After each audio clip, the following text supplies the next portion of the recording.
Magandang umaga po sa inyong lahat. Narito po ang bagong update kay Miss Universe Philippines 2024 na si Miss Chelsea Manalo, na kung saan ay nagulantang ang lahat sa kaniyang big transformation na talaga namang nayanig silang lahat dahil sa nanlalamong ganda ni Miss Chelsea Manalo.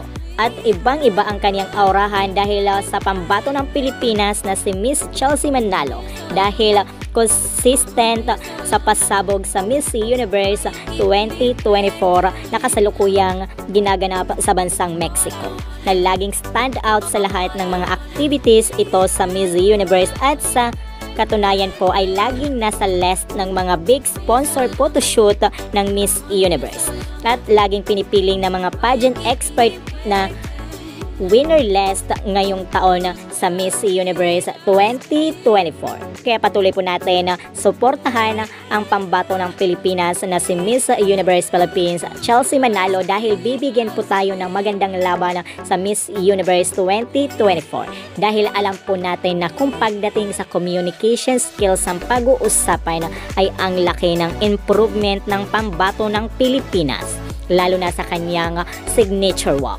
At patuloy din po tayong nakatutok sa channel na ito para sa iba pang updates. Maraming salamat po. Ano kaya ang masasabi mo rito?